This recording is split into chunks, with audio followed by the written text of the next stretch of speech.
Oi, gente, meu nome é Trisha, eu sou do blog Reticências e bora conversar?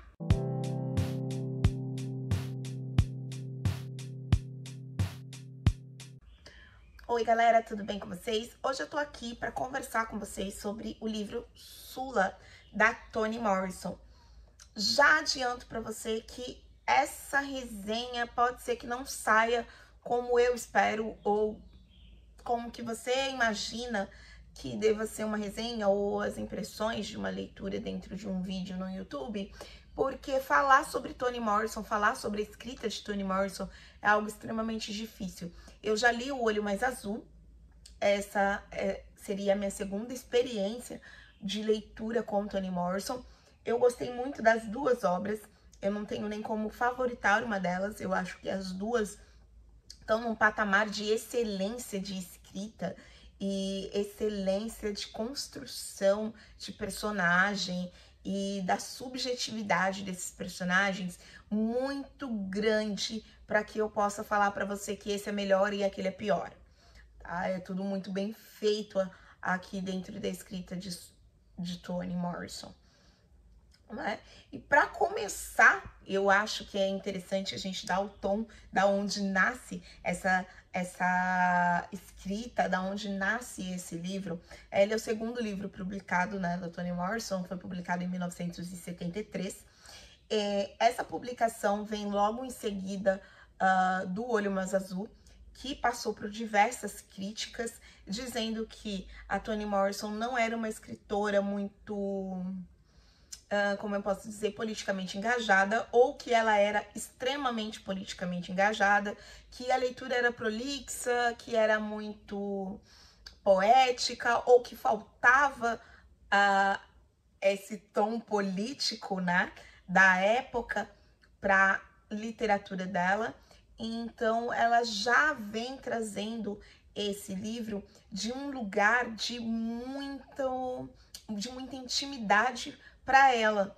E é o que ela vai trazer aqui pra gente logo no prefácio do texto. Na minha edição, que é uma edição da Companhia das Letras, na página 9, ela vai falar sobre essas críticas que ela vem recebendo. E o que eu achei mais importante desta fala dela, começa no primeiro parágrafo dessa página 9 e inicia da seguinte forma: e já que a minha sensibilidade era extremamente política e veementemente estética, ela permearia sem culpa o trabalho que eu fizesse.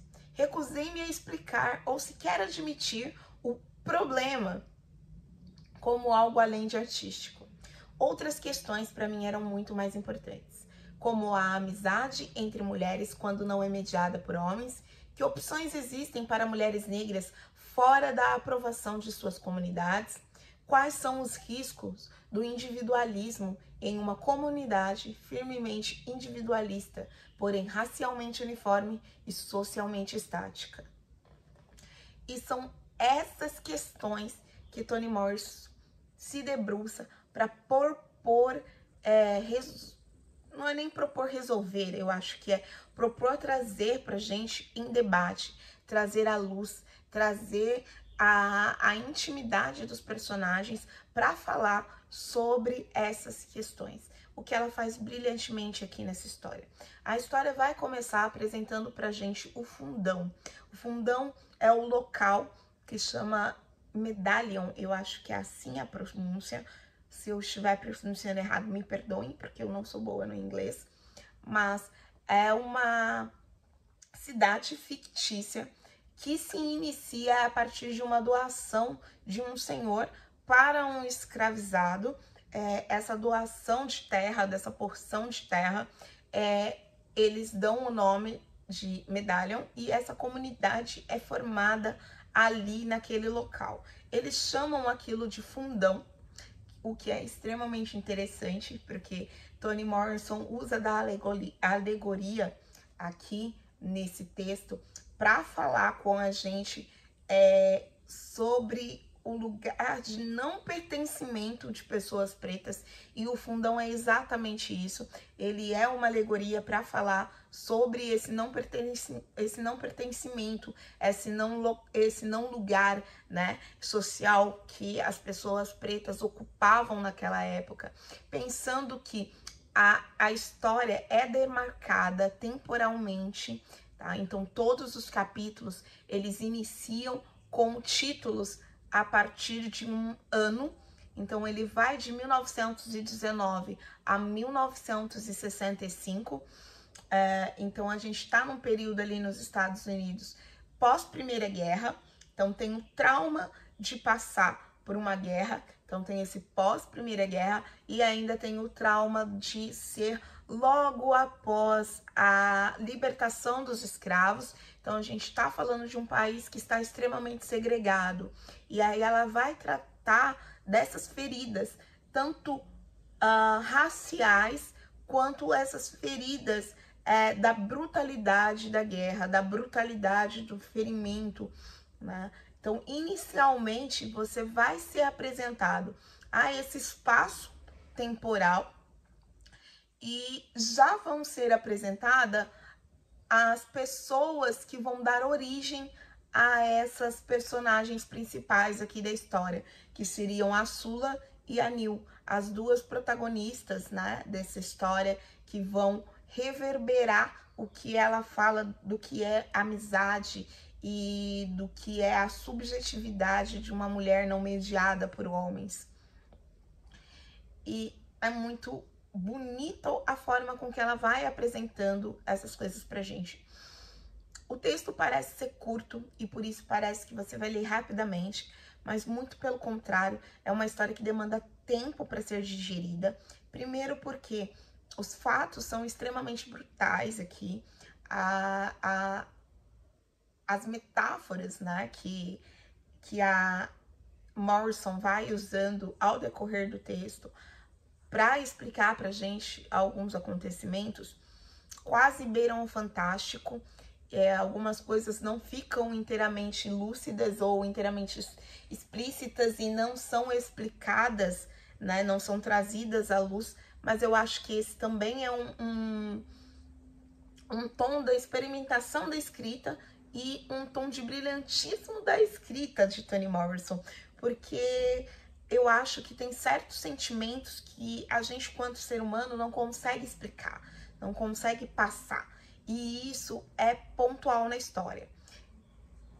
Eu expliquei mais ou menos aqui o que ela faz e como ela começa esse texto, e aí ela vai apresentando pra gente, para além da cidade, as pessoas que convivem nessa comunidade. Ela vai apresentando as famílias que vão dar origem a Sula e a Nil. A Nil é uma das primeiras personagens a ser apresentadas pra gente, no contexto desde muito novinha, ali de uns 7, 10 anos, mais ou menos, que começa a falar dela e a explicar quem é ela. E ela, dentro do livro, faz a representação dessa pessoa da sociedade, dessa mulher negra que aceita o papel que a sociedade dá para ela, né? Esse papel de conformismo, de a vida é assim, as coisas são assim, não há o que possamos fazer para alterar muito as dinâmicas sociais, então vamos viver conforme aquilo que nos é dado. Já Sula, ela vem de uma criação e de uma estrutura familiar totalmente diversa, totalmente diferente da Nil, uma família bagunçada, com um tom meio mágico. A matriarca da família, Eva, já vai sendo nos apresentada como uma mulher meio que misteriosa, que passa por alguns processos muito distinto das outras mulheres aqui da região, o que toma um tom até que meio fantástico, de mistério, virando uma lenda urbana ali na cidade. Essa mulher Eva, para criar os filhos, né, um dia ela é abandonada pelo marido, pelas pessoas que estão ali ao redor dela, E para criar os filhos, para dar conta de tudo que ela precisava, ela deixa esses filhos com uma vizinha, simplesmente sai e retorna depois de um bom período de tempo. Ela retorna e ela retornando para a cidade, ela retorna sem uma perna. E aí cria-se um mito de que ela vendeu a perna, ela cortou a própria perna para fazer essa venda para sustentar a família. Então ela tem esse tom aí meio mítico, meio fantasioso da história. A Neil, por sua vez, vem de uma formação totalmente diferente. A avó da Neil, que seria ali a matriarca, tida como ponto de referência, é uma prostituta. E vindo desse tom de vulnerabilidade, da prostituição, a mãe da Neil é uma mulher que foge desse local. E durante a leitura eu senti muito isso, que ela tinha medo, que ela tinha receio de cair nessa vulnerabilização, passar por essa violência de ter que se prostituir para se manter. Então a mãe da Neil é uma mulher extremamente recatada, é uma mulher que é devota, vive para a igreja, cumpre alguns rituais e signos sociais que a validam como uma boa mulher, uma boa esposa, uma boa mãe, e passa esse mesmo protocolo, essa mesma premissa para Neil. Em contrapartida, a sua amiga Sula, vendo a avó criando a família inteira sozinha, tem também uma mãe que tem uma criação solo e que, por sua vez, após perder o esposo, né, ela não se vê obrigada a manter esse ar de santidade em volta da sua pessoa em relação à sua castidade, à sua sexualidade e aos seus desejos. Hannah, que é a mãe da Sula, é uma personagem extremamente marcante pela sua sexualidade. É uma personagem que até incomoda pelo fato dela ser extremamente livre. E o contexto ali, né? Fazer com que ela seja uma mulher vista como libertina, uma mulher vista que não se preocupa com ninguém, que não se preocupa com o sentimento das outras pessoas, mas uma mulher que também traz pra gente um ponto de vista muito interessante do desejo, da necessidade, da vontade carnal que todo mundo tem e de como ela lida com esses desejos. As duas, partindo dessa criação tão distinta de uma para outra, elas acabam se complementando quando se conhecem. E a partir do momento que elas se conhecem, além de se complementarem, elas vão descobrindo o mundo juntas, né? Então elas vão ali traçando a sua trajetória a partir das descobertas e da experimentação do mundo. E elas, de certa forma, se complementavam ali nas diferenças.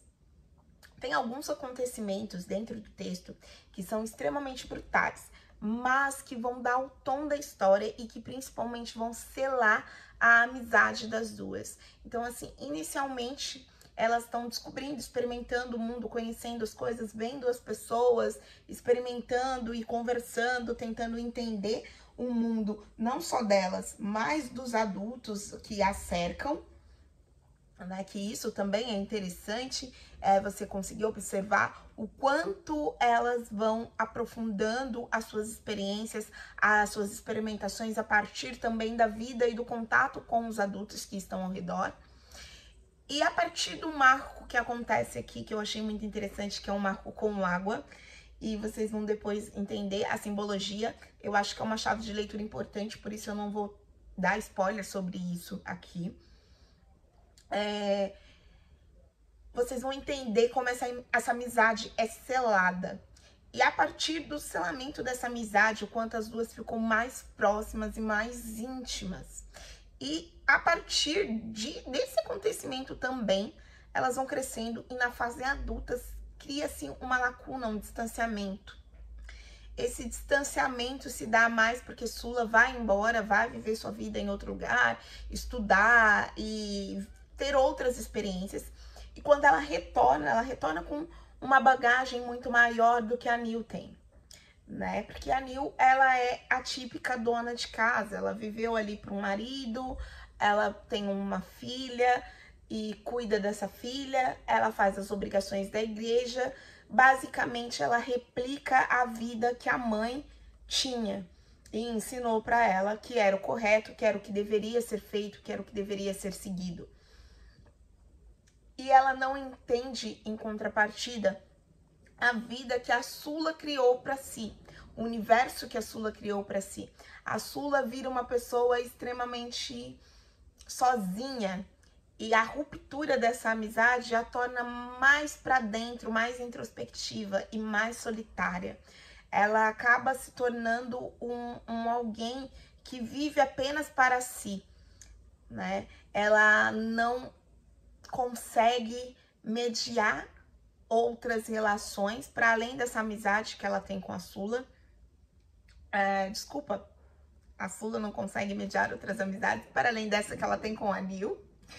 E ela não consegue trabalhar muito bem o que ela sente, os sentimentos e tal. Ela lida com tudo com muita simplicidade, na verdade. Ela lida com tudo sem muita burocracia, sem ficar pensando, sem criar muitos problemas em relação ao que ela sente e o que ela tá pensando. Ela simplesmente vive e age. Em contrapartida, a Neil tem essa interação com o mundo social de uma forma diferente, né? Ela quer ser vista como uma boa esposa, ela quer ser vista como uma boa pessoa, que é também um marco de ruptura para o que acontece com elas depois, que é a capa aqui da Companhia das Letras, que eu acho muito legal, que é essa menina, se vocês entenderem, ó, com fogo. E essa analogia do fogo e da água, que é o que sela e o que destrói a amizade, é muito interessante de se acompanhar dentro da narrativa. E isso pensando num texto extremamente pequeno, de 176 páginas. Ela consegue trazer ali muita informação, muita coisa, muitos sentimentos. E o que eu achei mais interessante dessa leitura é, ela vai trazer pra gente sentimentos que a gente não consegue descrever, que a gente não consegue narrar, que a gente não consegue expressar com tanta facilidade. E Toni Morrison não se propõe a resolvê-los ou trazer soluções mágicas para ele. Pelo contrário, ela quer discutir eles e não solucioná-los. E isso é o mais interessante dessa história. Aqui você vai ter uma gama de assuntos que vão muito além apenas da amizade, tá? A gente vai falar sobre a brutalidade da guerra, sobre a brutalidade da fome, sobre a falta de cuidado ou sobre a brutalidade que a fome traz e como esse cuidado para que as outras pessoas sobrevivam, né? Esse cuidado de sobrevivência, de subsistência, de existir no mundo, acaba sendo algo também muito brutal, muito feroz. No mesmo contexto, eu diria, a gente vai acompanhar a vida de outros personagens aqui que são tão interessantes, tal quanto Sula e Neil, tá? Você vai se debruçar num livro que tem camadas e camadas e camadas e que vai sair aqui muitas reflexões, muitas histórias, muitos pontos de vista. E por isso eu acho que não dá para falar sobre Toni Morrison apenas em um vídeo, né? Pensando nessa contrapartida, eu venho falar sobre a subjetividade desse texto também com a minha escrita lá no blog. Eu vou deixar aqui embaixo o link do texto para que você possa estar acompanhando, lendo e participando dessa discussão comigo. Traga suas opiniões, as suas impressões aqui nos comentários, tanto aqui quanto lá no blog, que eu vou ficar super feliz de conversar com você sobre isso, tá certo? Desde já eu agradeço por você ter ficado até aqui, porque eu sei que a resenha ficou grande, mas É uma preciosidade esse livro, vale a pena investir na compra dele. E caso você tenha ficado curioso, interessado, queira ler, queira saber como essa história termina, clica no link aqui embaixo, eu deixei o link da Amazon aqui. Você pode ir lá comprar o seu livro e você contribui com uma pequena porcentagem da sua compra conosco aqui, sem pagar nada mais por isso, tá certo? Desde já, então, eu agradeço. Fica aí o meu alerta para você continuar conosco por aqui, que ainda vai ter outras resenhas que vão sair ao decorrer deste mês de janeiro. A proposta é sempre ter vídeos às terças e quintas-feiras, então ative a notificação, fique de olho, se inscreva no canal e vem ler comigo, tá certo? Beijos, até o próximo vídeo.